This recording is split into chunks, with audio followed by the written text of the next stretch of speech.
Shalom peuple de Dieu, shalom à vous, shalom dans vos familles. Nous sommes rassemblés aujourd'hui encore une fois pour partager la parole, pour nous édifier, pour nous soutenir mutuellement. Amen. La semaine dernière, nous n'étions pas là. Voilà. Merci aussi de prendre en compte le fait que nous puissions prendre quelques temps pour nous ressourcer. Amen. Donc, nous remercions les hommes de Dieu qui regardent cette émission, qui nous suivent, qui nous motivent et qui nous soutiennent moralement, physiquement, spirituellement. Demeurez infiniment bénis et que l'Éternel vous fasse du bien. Alléluia. Je remercie également tous les fidèles qui regardent, qui sont abonnés, qui sont assidus, n'est-ce pas? Tous ceux qui regardent pour la première fois, qui nous rejoignent, demeurez infiniment bénis. Que l'Éternel fasse de vous des témoins vivants de sa parole. Amen. Nous allons remettre ces moments dans les mains du Seigneur avant de commencer. Père éternel, Dieu de gloire, Dieu de miséricorde, nous te louons, nous te magnifions, nous te célébrons pour ta grande gloire, ta victoire encore sur cette journée bénie que tu as créée. Merci Père de venir encore prendre place au milieu de nous. Merci de venir édifier ton peuple. Merci d'effacer ma présence et viens prendre la place afin que ta lumière puisse encore jaillir sur nous, nous édifier, nous transformer, changer la vie de quelqu'un. Gloire, louange, honneur à toi. Amen. Seigneur, j'ouvre mon cœur pour te rencontrer. À tes pieds me voici. Prends ce que je suis. Prends ce que je suis. Prends ce que je suis. En toi je me réfugie. Prends ce que je suis. Donc nous allons encore continuer notre série sur le thème « Le zèle de ta maison me dévore ». Le zèle de ta maison me dévore. Ça fait 2-3 fois déjà nous avons commencé à parler du zèle pur. Nous n'allons pas trop tarder dans les détails. Aujourd'hui nous allons parler du zèle pur, mais en fait nous allons faire une transition entre le zèle pur et le zèle amer. Cela veut dire comment on peut passer du zèle pur et basculer dans le zèle amer. Alléluia. Nous allons prendre le verset sur 2 Chroniques. 2 Chroniques 26, verset 16. 2 Chroniques 26, verset 16, retenez bien. Et nous allons voir quelques versets bibliques. Luc 5, verset 12 à 26 et le 17, verset 11 à 19. Je vais vous laisser lire tout ça chez vous parce que c'est énorme, c'est long. Le récit est long. Et nous allons être brèves afin de permettre à ceux qui n'ont pas aussi les moyens de pouvoir télécharger ces vidéos en 10-13 minutes et puis de pouvoir suivre ces messages. Amen. Merci pour votre participation. Donc, nous allons parler du roi Osias. Pour ceux qui ont lu déjà ce passage de 2 Chroniques, nous allons parler du roi Osias. En fait, le roi Osias, il est passé du zèle pur au zèle amer, il est basculé. Donc, le sous-thème d'aujourd'hui, ça va s'intituler la lèpre spirituelle. La lèpre spirituelle. Le roi Osias, c'est un roi qui était très très aimé de Dieu, qui a été choisi par Dieu, choisi, élu évidemment par Dieu, dès le bas âge de sa 16e année. Et en fait, il a été exemplaire comme tous les rois qui ont été choisis, comme le roi Saül par exemple. Il a été choisi, il a été béni, il a été oint par Dieu. Et donc, il a été exemplaire au cours de sa carrière. Jusqu'à un moment donné, il a basculé. Comme certains hommes de Dieu, comme certaines grandes personnalités, cela veut dire que quand ils commencent tout doucement, ça va, ils commencent, ils sont intègres, ils sont sincères, ils sont loyaux. Et dès que il commence à prendre de la notoriété, dès qu'il commence à prendre voilà, de la notoriété, un petit plus d'autorité, voilà, il y a la grosse tête qui commence. Et la plupart du temps, ça ne vient pas d'eux, mais ça vient du peuple. Que le peuple qui suit, le peuple qui est derrière, le peuple qui pousse à agir plus, à se faire voir. Et donc, on prend la grosse tête et puis on s'éloigne de la grâce du Saint-Esprit. On s'éloigne de la grâce divine. Et c'est ce qui est arrivé au roi Osias. Il a commencé à prendre la grosse tête, il a commencé à se défier lui-même, comme le roi Saul qui s'est fait une statue à son image. Le roi Osias c'est à peu près pareil, donc il n'écoutait plus les lois de l'Éternel, il n'écoutait plus sa voix, il faisait ses propres lois, parce que voilà, tout ça c'est humain, parce qu'on est arrivé à un certain niveau. Donc, on peut s'autoriser certaines choses, certains plaisirs, on peut se défier, on n'attend plus personne, on se met à la place de Dieu. Et c'est ça qui est très mauvais, c'est ça qui fait basculer dans le mauvais, dans le côté amer. Donc, le roi Osias a commencé à prendre ses grands airs et à basculer dans le côté amer. Et le pire chez le roi Osias, c'est que il a enfreint à la règle, c'est-à-dire que il a, comment dire, il a pris la place des sacrificateurs. Alléluia, en tant que roi, il a pris la place des sacrificateurs et il a commis un acte qu'il ne devrait pas commettre. Vous pouvez le lire à tête reposée chez vous. Bien aimé, ce que je vais vous dire ce matin, ça concerne pas que les hommes de Dieu, ça concerne toute personne en général. Cela veut dire que quand nous sommes dans la société, laisse-moi te dire que le ministère, ce n'est pas que les hommes de Dieu, les femmes de Dieu. Le ministère, ça commence dans ton foyer. Ton foyer est ton ministère, ton lieu de travail est ton ministère. Là où tu es, là où tu te positionnes, là où Dieu t'a positionné, là où Dieu t'a mis, là où Dieu t'a instauré en tant que chef, en tant que responsable, c'est ton ministère. Alléluia. Donc, dans ce ministère, on commence à prendre des grades, on commence à monter, à graver les échelons. Et arrivé à un certain moment, on a tellement de l'assurance qu'on ne fait plus attention à certaines choses, à certains rituels, à certaines traditions. Laisse-moi te dire que quand tu arrives à ce niveau, pose-toi des questions parce que c'est très délicat. Ok? Là, nous allons essentiellement parler de certaines personnes qui côtoient ces hommes de Dieu. Parce que les sacrificateurs, un sacrificateur, ce n'est pas n'importe quoi, ce n'est pas n'importe qui. Nous allons ici, nous allons les identifier aux hommes de Dieu. Ok? Donc, Osias fait partie de ces hommes qui ont de la notoriété, qui côtoient ces hommes de Dieu, les sacrificateurs. Donc, arrivé à un certain niveau, qu'est-ce qui se passe? C'est-à-dire que un homme de Dieu, il se met à la place de tout un chacun. Voilà. Il ne va pas se dire que, oh là là, celui-là, il est petit, je ne vais pas le côtoyer. Celui-là, il est au bas de l'échelle, je ne vais pas lui dire bonjour, mais je ne vais pas le côtoyer, je ne vais pas pouvoir manger avec lui. L'homme de Dieu est amené à partager son repas, à être avec tout le monde.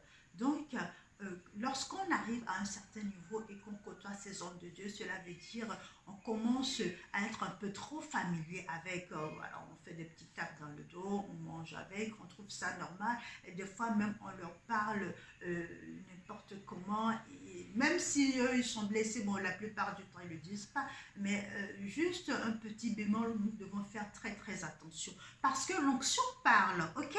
L'homme de Dieu que tu as vu par terre aujourd'hui, même s'il ne se relève pas, sache qu'il y a une onction qui parle. Il y a deux sortes d'onction, il y a plusieurs sortes d'onction, mais aujourd'hui je vais vous identifier juste deux sortes d'onction.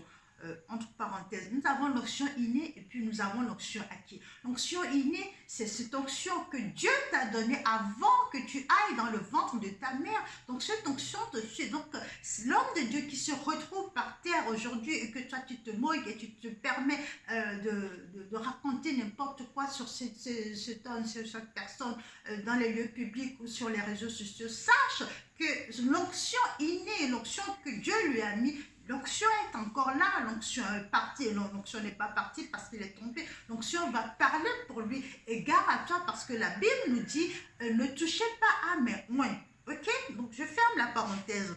Donc nous revenons au roi Osias. Lorsque nous côtoyons des gens, des hommes de Dieu comme ça, voilà, qui nous mettent à l'aise à leur table, à leur festin, dans certaines choses de la vie, comme à l'église, où on nous confie des responsabilités, voilà, je suis chantre, je suis responsable de l'accueil, je suis responsable de ci, et puis on se dit, waouh, voilà, c'est moi qui fais tout. Donc, de temps en temps, il y a des glissements de tâches, on appelle ça glissement de tâches, on se dit, ben tiens, aujourd'hui, je vais prêcher à la place de l'homme de Dieu, ou alors, des fois, l'homme de Dieu, par N ou X raison, peut te désigner pour apporter la parole. Cela ne veut pas dire en aucun cas que tu as la même onction que lui, ou alors que tu as les mêmes autorités que lui. Alléluia. Le roi Osias s'est permis de poser un acte très délicat. Laisse-moi te dire, même au niveau des hommes de Dieu, il y a des échelons. Le pasteur n'a pas le même droit que l'apôtre. L'apôtre n'a pas le même droit que le révérend, que le bishop. Donc, il faut qu'on fasse aussi très attention à tout ça. Il y a une hiérarchie qu'il faut suivre. Et le domaine de Dieu, le royaume de Dieu est très structuré. Donc, il faut suivre ça. Sinon, la main de Dieu, quand la main de Dieu frappe, ça fait vraiment mal. Alléluia. Ainsi, celui qui veut se faire moindre, celui qui veut monter les échelons, celui qui veut gravir les échelons, il ne peut pas se faire moindre par n'importe qui. Comme par exemple, je parle de l'onction acquis là. Là, nous sommes dans l'onction acquis. Là, je parle d'un apôtre, quelqu'un que Dieu a choisi apôtre. C'est-à-dire que dans son onction innée, il est apôtre. Okay? Celui-là ne peut en aucun cas se faire oindre, se faire nominer, se faire élire par un pasteur, parce que le pasteur, il est en dessous de l'apôtre, n'est-ce pas? Donc là, quand le pasteur va pouvoir élire l'apôtre, qu'est-ce qui va se passer? L'apôtre ne va pas grandir spirituellement, ne va pas évoluer. C'est pour ça que nous voyons certains hommes de Dieu dans certaines églises qui n'évoluent pas. Pourquoi? Parce que l'ordre de hiérarchie a été retourné, a été renversé. L'ordre a été bafoué, on n'a pas respecté l'ordre, hiérarchie. Donc il faut faire très attention. Osias, au lieu de laisser faire les sacrificateurs, il est allé lui-même à l'église faire certaines pratiques. Et là, il s'est retrouvé avec 80 sacrificateurs. Waouh! 80 sacrificateurs, 80 hommes de Dieu. Sache que lorsque tu bafoues ou alors lorsque tu salis le nom de l'homme de Dieu, d'un seul homme de Dieu, sache qu'il y en a plusieurs d'autres qui sont là contre toi. Donc, ce n'est pas parce qu'ils sont unis, ouais, ils sont unis, ils sont soudés, d'accord, mais c'est parce que l'onction qui est derrière cet homme parle. Alléluia. C'est parce que l'onction qui est derrière parle. Alors, je lance en même temps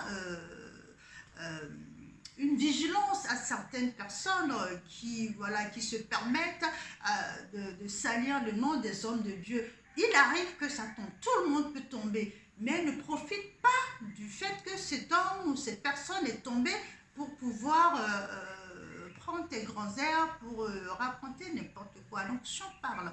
Donc, Osias s'est retrouvé non seulement avec 80 sacrificateurs, mais il a été frappé par la main de Dieu. Qu'est-ce qui lui est arrivé? La main de Dieu lui est tombée dessus. Osias a déclenché une sorte de lèpre. Alléluia, ça a commencé sur son front et ça a pris tout le corps. Donc, Osias, il est resté dans cette maladie, dans cette pathologie qui est la lèpre, jusqu'à la fin de sa vie. Alléluia.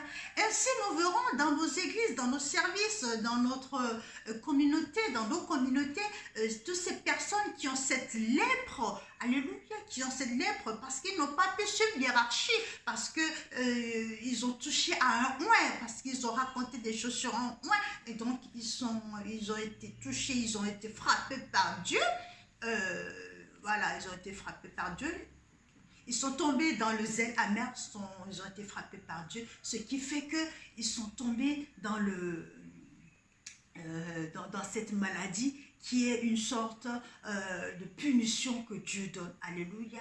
Donc, la plupart dans nos sociétés, dans nos églises, sont avec cette lèpre spirituelle, mais ils ne se rendent pas compte.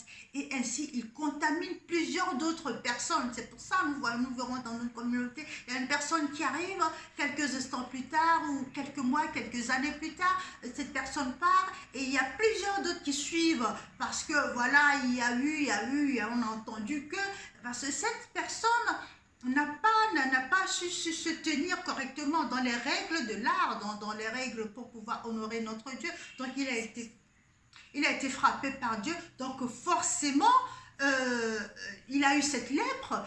Et en temps normal, la lèpre, c'est quelque chose de contagieux, c'est quelque chose de sale, c'est quelque chose de répugnant. Quand tu as la lèpre, il faut qu'on te mette en isolement. Ok?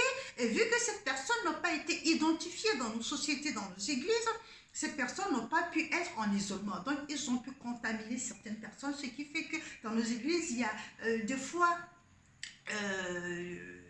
l'église est disloquée, c'est-à-dire il y a certains groupes qui partent en l'espace de quelques années, de quelques mois, de quelques temps, tu verras 5 ou 6 personnes qui partent en même temps. Tu te dis, mais qu'est-ce qui s'est passé? Donc, en fait, il n'y a qu'une seule personne qui est là, qui a commencé parce que tu l'as mis chef ou parce que tu l'as nommé responsable aussi.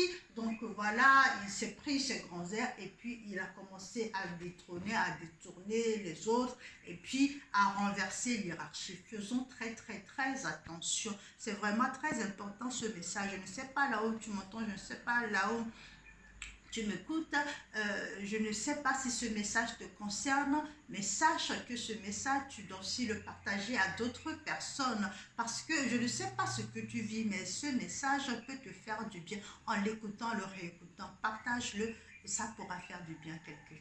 Demeure béni et n'oublie pas que tu as un Dieu qui t'aime. Alléluia. Je sais que tu es là, Esprit Saint. Oh, je sais que tu es là.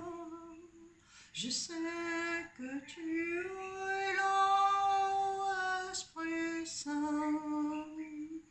Je sais que tu es là. Ô Père éternel, Dieu de gloire, Dieu de miséricorde, nous te louons, nous te magnifions pour ta parole qui est vie, ta parole qui ne revient jamais à toi sans faire de fil. Oui, Père, nous reconnaissons que cette lèpre spirituelle est tendance et actuelle dans nos églises, dans nos communautés, un peu partout, même dans nos familles, que par N ou X raison, nous-mêmes, nous sommes passés par là et nous avons pu contaminer certaines personnes par inadvertance. Père éternel, nous te supplions. Aide-nous à ne plus tomber dans ces pièges et délivre-nous, oui Père, libère-nous, ne permets pas que nous périssions avec cette pathologie comme le roi Osias, mais aide-nous à nous en débarrasser, oui Père, nous avons besoin de nous rapprocher de toi afin que tu puisses nous laver, purifie-nous, lave-nous, rends-nous purs afin que nous puissions témoigner de ta grandeur. Alléluia. Demeure béni, bien-aimé, n'oublie pas, tu es un Dieu qui t'aime. La prochaine fois, nous allons encore continuer sur la lèpre spirituelle parce que ce thème est quand même vaste, colossal et nous avons vraiment besoin de bien comprendre parce que c'est très tendance dans nos sociétés. Demeure béni, n'oublie pas que tu es un Dieu qui t'aime. Amen. Amen.